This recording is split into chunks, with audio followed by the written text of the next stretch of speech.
Fala galera, tudo bem com vocês? A Loud está muito bem no VOCê Kickoff. O time venceu seus dois primeiros jogos, ambos por 2-0, onde enfrentou a EG na estreia e a Cru na segunda partida. E nessa segunda-feira teve mais um episódio do Play Chat, que é um dos maiores podcasts sobre Valorant. E durante o episódio, eles analisaram essas duas partidas da Loud e separamos esse trecho aqui para conferirmos. Então já deixa seu like nesse vídeo, confere se está inscrito aqui no canal e se liga nesse recado antes do trecho.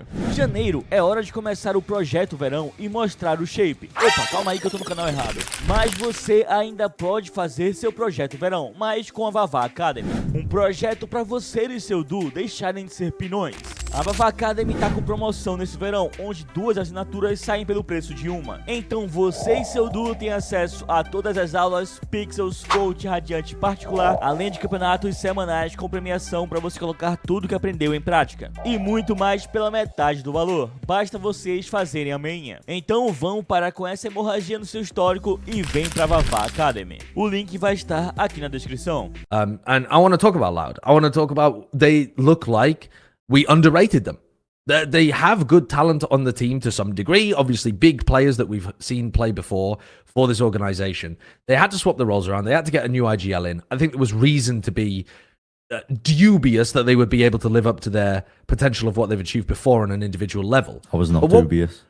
You were not dubious. No, you weren't that dubious, actually. But I fucking picked them. Don't fucking lump me in with you. I'm not talking about picking them. I'm not talking about picking them versus EG. I'm talking about, do you think they're a team that can do damage now? No. All right, well, fuck you, I guess. Let me explain why. Let me explain why. Okay, I agree. There are some parts of Loud that I think, we looked at. Like Cowanzine, obviously very, very strong, right? He had some very, very strong performances. And DG, right, at times as well, was popping off, Well, get an AWP. Yeah, He's get an AWP. insane.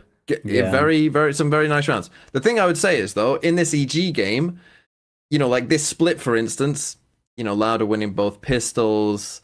I think EG threw a couple rounds that they probably very easily could have won. And Loud ended up winning a kind of close game against DG. Okay, sure, whatever.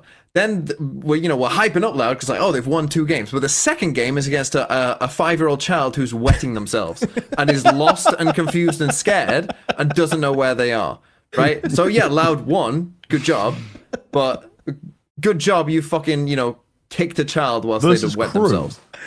Yeah, I mean, it was horrible. It was.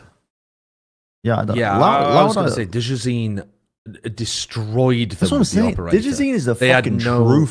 He is good. He's the truth. He should have been in a league in the prior years that he wasn't. And listen, I'm so glad that he's back now. Josh, you were saying that you didn't really. I mean, you didn't think he could rifle as well, or you hadn't seen evidence of it because you think he's an op merchant. I think he's an op merchant, yes. Does that mean that he can't rifle? No. But I think the difference between when you get an op in his hand and when you don't is enormous, actually. Yeah. And that means that when you have a player like that, it means that your economy is way more important than it even usually is. So if you end up losing pistols, if you end up losing bonuses or something, you can just get crushed, I think. But what he was doing with the op when he got it into his hands was truly special. I think it was, from what I remember, better than when we had last seen him in the league. What I was watching in this match was him hitting some unholy shit that, if Kong was doing it, people would be screaming and filling 30,000 people arenas. Yeah, no, please, God, don't make me watch this again. Can you pick another map? can't watch the crew on this map. It's awful. But I will say that Loud, if we're just looking at individual aim-wise, everyone they played, they out-aimed the whole time. And then it was DG's in will do all the hard work, and then someone else will start stepping up. The split against EG, it was quite individual, though. No? I feel like it's consistently individual, but I will say that it's been 4 different individuals now, and that's a good sign. Yeah. So it's well, if you're all doing it, the potential is crazy high of this team. And aim-wise, they look very scary. Very scary. What I see from them, though, is that whereas the previous Loud team had a great team structure and system, they always had, even when they were playing weird, wacky comps, they had an idea of what they wanted to do and they tried to achieve the goal together, even if it was a ridiculous goal. But this team feels like a bunch of talent that has been thrown together a bit more. And I think it will live and die by the form from the look of things, rather than being better than the sum of its parts. I'm hoping it'll get less puggy when STK is freed from visa jail, because he's not there in LA right now, right?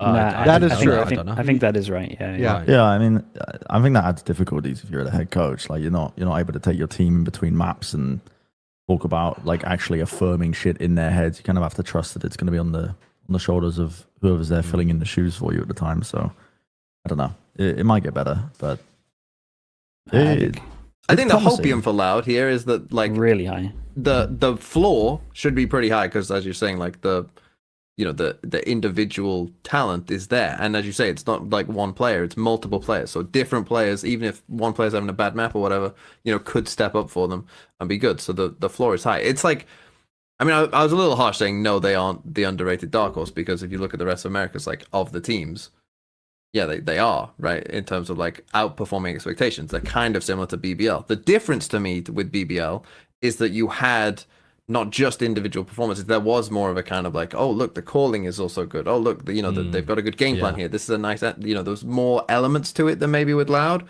So I'm not sure that they can like go to Masters Bangkok because of this or anything, but I do think the floor is at least high enough to where they can probably be looking at like, okay, we should be trying to make playoffs for both splits. Then maybe let's see if we can improve enough to get to an international or something like that. That's probably like looking at these two performances where they should be trying to aim.